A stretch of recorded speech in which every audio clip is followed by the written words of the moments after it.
Hi,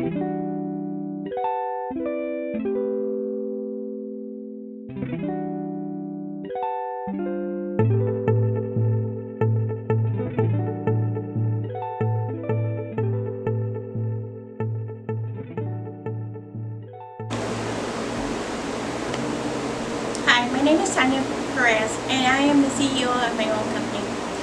My company name is Inmate Weddings, and all my children, they work for me. My son is a pastor, my daughter is a pastor, and also a notary. I have this huge passion for marriage, but marriage for incarceration. My passion is I love to see the women that's dedicated to their man, that goes into these facilities, and they're visiting Saturday, Sunday, and Monday. And they drive miles. I mean, when I say miles, they drive miles away to see their loved one. And that is dedication. And I started this business for the inmates, to believe it or not. I also started it for the wives, but I started it more for the inmates. Because if this woman is going to dedicate her weekends, Friday, Saturday, and Sunday, to their loved ones, and they're dragging these kids miles and miles away to see their father or to see the boyfriend or whatever the case may be, that this man should be able to get on one knee and marry their wife. I get my notary paperwork together, I meet these girls at the city hall, get this license, and go down to the facility and marry them. Los Angeles County, Orange County, Rio Lacy, Santa Ana, Ventura County, New Mexico, Tijuana. I have been there. Arizona. I have traveled.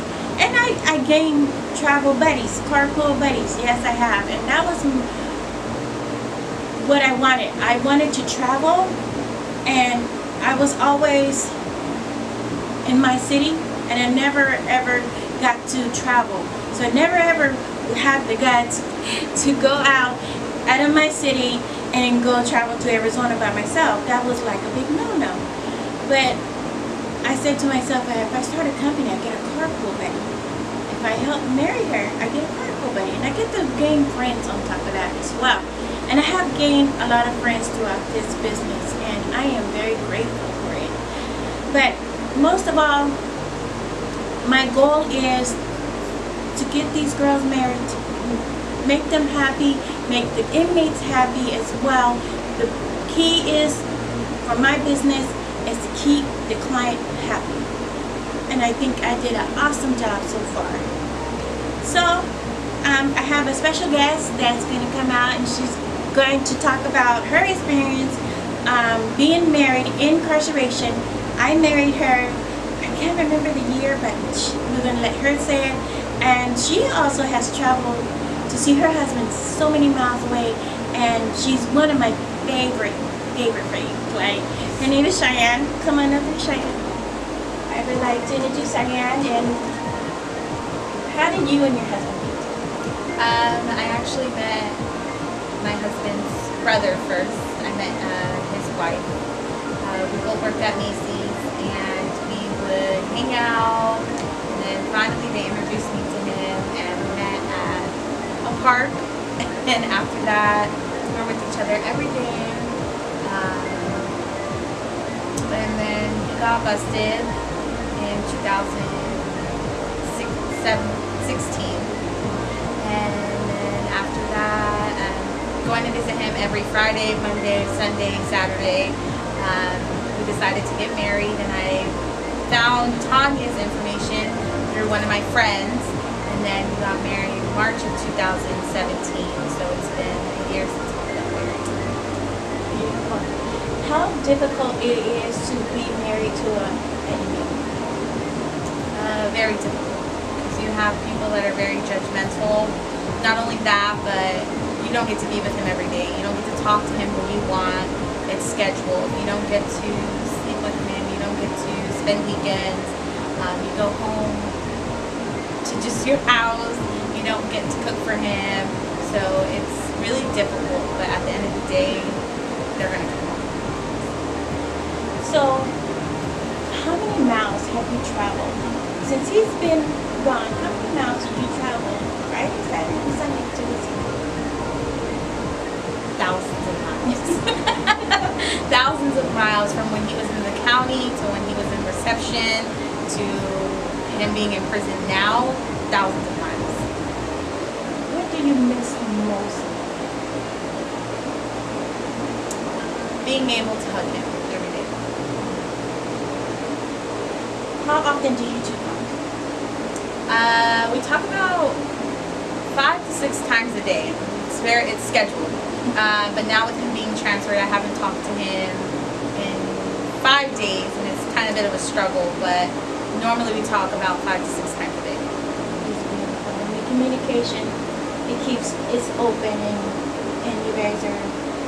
Sometimes, do you feel like you're struggling to communicate sometimes? Sometimes I do. I'm more of the open one in the relationship, but he's more quiet and reserved, so it's really hard to get him to tell me his feelings and things like that. So sometimes it is a little bit of a communication wall that's up. Tell me about the facility, about the food. Is he adapt to that food? Is he okay with that food? Because I hear some stories. The food there is not great. He tells me all the time that it's the same stuff over and over again. At that facility, they get to have food fairs. So each month, it's either Subway, burritos, pizza, things like that. So that's the only time of the month he really enjoys or looks forward to. And when you go to the facility, are you able to take money, or you have to put money on a card? How does that work? At that facility, you can only take $50 per adult. It has to be all in ones or quarters. They have a money exchange machine there for you. And so it's not on a card, it's cash. And then when you go back there, there's about 6 to 5 machines. Soda machines, frozen food machines, and like a snack machine, which are very expensive. For a sandwich is like $5, so it's really expensive there. It's not that great, but it's better than the food that they eat back there. Right. So, how many people are allowed to visit? When you go to visit, who do you take with you, and how many people are allowed to visit? Most of the time, it's just myself, and sometimes I bring our daughter. But it's allowed 5. Right. 5. Is it hard for him, since you bring your daughter? Is it hard for him? But do he get to sit next to her? Do he get to get up and go walk and play and watch a movie? How does this work? At that facility, they have like a kid's side and then just like an adult side, like if it's just you and your husband. When we sit on the child side, there's like a TV, there's games. She can sit on his lap, he can hold her. There's not really room to walk around unless you get up to go to the bathroom or to get food. Right. When it's us, he has to sit on this side and I have to sit like this. So it's like we can't really, you guys can hold hands, we can hold hands and stuff. You can hug and kiss in the beginning, hug and kiss at the end. But throughout the visit, you can only hold hands. Through this whole journey, is it difficult to just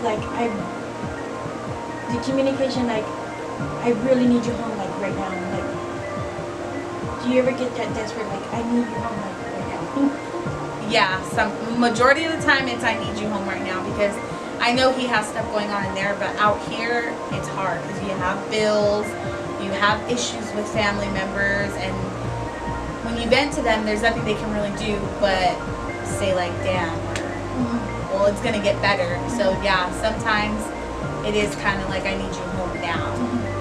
Okay. So when you're having issues maybe with the daughter and like the schooling, and you have work, you have school, isn't it a point of time you kind of like, here, tell your daddy help you with your homework over the phone while I'm washing the dishes type thing? Because does he kind of help with that? Like, well, she is with her mom during the week, and I only get her on the weekends. So we don't really have to deal with that. It's more we deal with, I'm tired, But he wants to call when I'm napping or I have things to do, and if he calls and I'm not paying attention, he gets frustrated. So it is not really with like homework and dinner and all that. It's more so things I have to do out here. It's when we don't really get along, because I could be at the bank, but he wants to be telling me a story, and if I'm not listening, he gets upset. So he wants your full attention. Yes. But he's calling at the wrong time. At the wrong time. I tell him my break is at 10, he'll call at 9:30. And so, but that is just one thing we go through. So, being an inmate wife, do you consider is it an emergency? Yes. Is it going to be over? It's going to be over soon. He is in the process of going to fire camp, so which knocks down a lot of time. So he'll be home shortly, but still a little bit of a while, but soon. Great. Tell me I'm struggling with a lot of girls. I see it online a lot. Is tell me, I say if I want to carpool with Cheyenne, and Cheyenne goes, well, what yard is your husband in? And I say, no, what does it matter? Should that matter if I want to carpool with you? It doesn't matter. To me, it wouldn't matter, but to some girls it is an issue, because if your man's on B, mine's on A, yours is another, mine is a Mexican, sometimes it doesn't click, and sometimes it's not the girls that are acting like that, it's their men. So I think it all just depends. If it's your man telling you like, no, I don't want you talking to her because her man's on this yard, then I mean, she has to listen. Why is she gonna go with? For me in my situation, mine doesn't care. I've met plenty of women that go there and now we're friends and have spent time with them, have gone recently, just went to my birthday dinner, there was a few of them there. Some have spent the night at my house. So I think it all depends on if your man is growing. If your man is growing, he's not going to care about that kind of stuff. Right. But if he cares, then he's not growing. He wants to live in that lifestyle still. Right. So I also read that they're going to be having everybody on one yard. And that's a big issue for a lot of people on Philippines. So now we're going to change the tables a little bit. Cheyenne is going to ask me questions. She's probably been waiting to ask for a very long time. Okay, so my first question is, how long have you been with your husband? I've been with my husband for, actually our anniversary is coming up next week, August 15th. So we'll be together 12 years. And how do you handle the communication side between you and your husband? The communication actually is pretty funny. We laugh about every little thing. Like, we laugh about every little thing, and actually the communication is very open. Very, very funny. That's good. How was it your first family visit? And I'm only asking because I haven't got to get one yet. And how, like, what do you do? What's the process? What can you bring? What can't you bring? Okay, so our first family visit, it was pretty cool, pretty fast, and I didn't bring anything. When I say anything, I didn't bring anything. Not my purse, I didn't bring my wallet. We made our store list together. I paid my $75 and the money order. The prison went and did all the shopping, and he loved steak and potatoes, steak and whatever, spaghetti, fried chicken. He cooked. I didn't cook. I didn't do anything because I did everything for how many years? Like, I'm not doing anything. And then as far as the sheets and the blankets, he ordered those as well, so we had that on the list. And we didn't use need blanket because he's so used with the thin that they have already. So, and it was pretty hot. It was in the summer and it was July. I did leave last year, so you know. And how many days can you stay? I stayed Sunday, Monday, and Tuesday. Left on Tuesday morning, but he stayed to clean there because he had to clean the facility for the next person. How is is. I lost my train of thought. How is it with my baby and him and me? There, yeah. I don't think that's my baby. I think that's his baby. He just loves her to death. He loves her to death, and that's his baby. I think he gave birth to her, not me. So, how do you feel about name tattoos? Name tattoos, I feel like if you are certain that's the name that you want on your body for the rest of your life, and you're going to spend the rest of your life with that person, that's your body. You make that decision. I made that decision, and my husband actually kind of messed up. No, I got this tattoo, and it was so cute, but he did something very totally disrespectful on our marriage. So I covered it with the rose. But I also have it here. But if you mess up, this is a cute little purple cross. So enough of those questions. If you have any more questions, feel free to comment, and I'll be happy to answer anybody's questions. So right now we're going to read one of our free weddings that we did for Valentine's Day, and she got everything totally free, and she didn't pay anything whatsoever because she wrote a very great story. And a lot of people are curious why us women marry men that are incarcerated. I just want to let you know we're not one of those women that go and pick and say, I want to marry him. It doesn't work like that. There's some kind of connection. She was, I do believe, 11 years married to this inmate. So, and they've been through so much trials and regulations through their lives. So Cheyenne is going to read it because I want her to get the feel of other people are in the same shoe as her.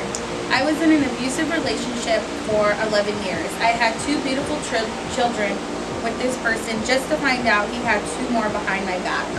I was devastated that I had gave my all to this man just to be cheated on and lied to. I found strength in God and continued my life as a single mother. I went to school and I worked hard, started from scratch, just to one day stumble across a soul so wonderful and loving. I was scared to love and scared to give someone time because I wasted so much time of it already. But one day I said, let me put my guard down and see where this small conversation can lead. Little did I know, after weeks of texting, phone conversations, and agreeing on 7/17 to be our first date, I met him finally at a small bar in Orange County. Since that day, I fell madly in love with Luis Vasquez. He has been my motivation, my love, my true knight in shining armor.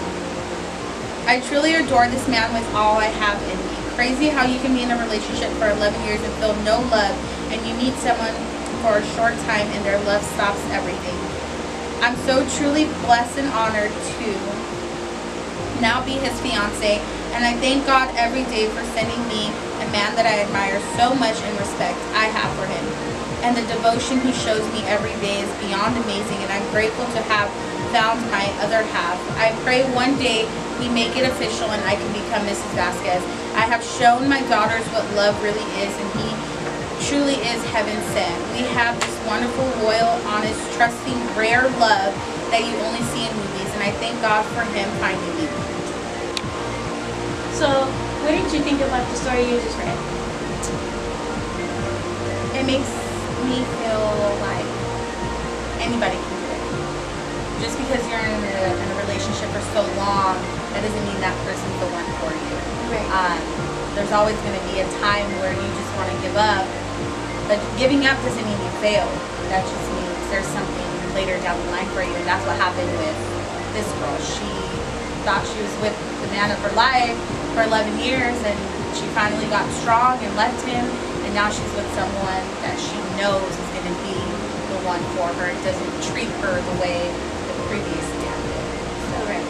I agree with you 100%. And do you feel that, because I read a lot, like, recently that this girl was dating 2 inmates at the same time.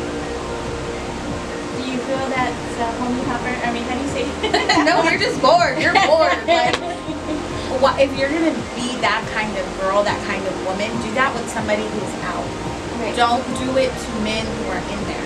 Some men are more sensitive than other. Her doing that to one inmate could cause him to want to do something to himself. I don't like that. To me is weird. That's weird to me. Right. So I don't think that's funny, like, to say, like, oh, I'm going to talk to you, I'm going to visit you on Saturday, but you on Sunday, I'm going to talk to you on Tuesday and you on Thursday. Like, I don't think that's cool.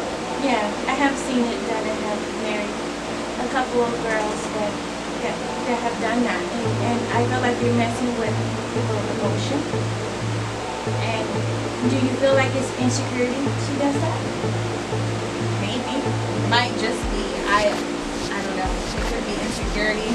It could be that she's just so desperate for love and want to have that, but at the same time, you can't hurt people's feelings.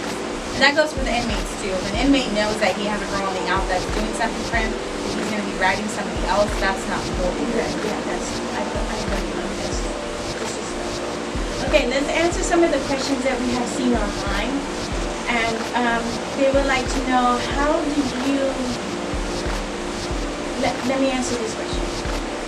After I married the girl, she wants to know when she fills out her visiting form, she wants to know if she puts her maiden name or her married name.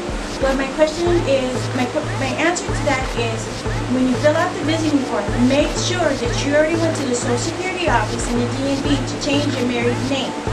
If you did not change your married name after you got married and you got your certificate and went to the Social Security office in the DMV, you cannot change that on paper until you do so. So that answers that question. So what questions have you had? I get a lot of questions on how to put money on your man's books. Majority of the facilities in California use JPay, and it's really simple. You just put their CDRC number. They do charge you. I think it's an excessive amount. It's the more you put, the more they charge you. The less they put, the less they charge you.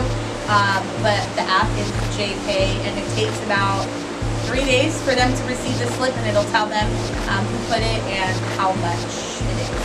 Wouldn't Western Union be faster? Because you can do it the same day.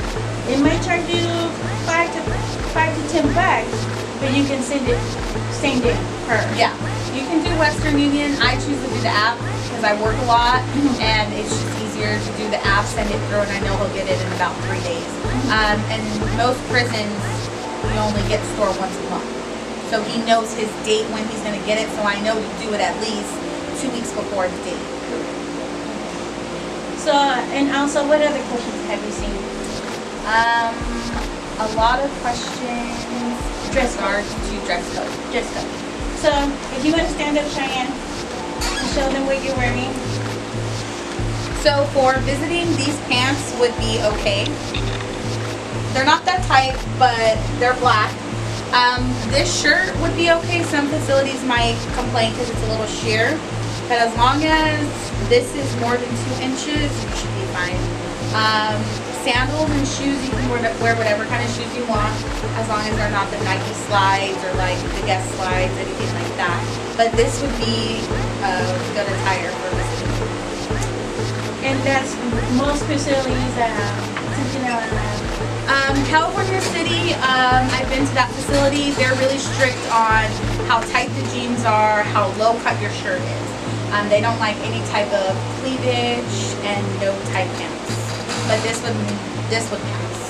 So, if I went to California City, would I pass with this? You probably wouldn't pass with these because they're above the knee. So, but everything else you would pass with. And remember, you guys can't wear wired undergarments. They have to be sports. Low cut shirt. It's not too tight, but would I pass with this? No. You wouldn't pass because you have cleavage showing from here. I will say my last visit, I was wearing a shirt like this in black, and she made me put a tank top on that went up to my neck. So But of course, I rolled it down when I got to the back because I wasn't going to wear it like that. But you wouldn't be able to pass with a shirt like this, whether it was black, blue, green, yellow, because of the cleavage. So our best bet, a little bit higher, Like that. like this, and stick with black. I probably look like a picture in most of my pictures that we take, but I just wear black because I know You won't have that I problem. won't have a problem. Okay, so just make sure you do your research. Look on the prison. Google the prison. The best bet is to Google the prison. Look for dress code. So if I wear my sandals without a strap in the back, I will not get in. No, you can have it. The kind of shoes that you can't wear are like slippers, like slipper slides. Those you can't wear, but anything without a strap in the back, you're fine. Okay. So your best bet is to get online, Google the prison, and look at the dress code and find out. Look in your wardrobe, and the baggier the better, and stick with black, and you should be able to get in. So I guess this is it for now, and you will see us next week. We're gonna have an awesome show next week. So I will see you later. Bye bye.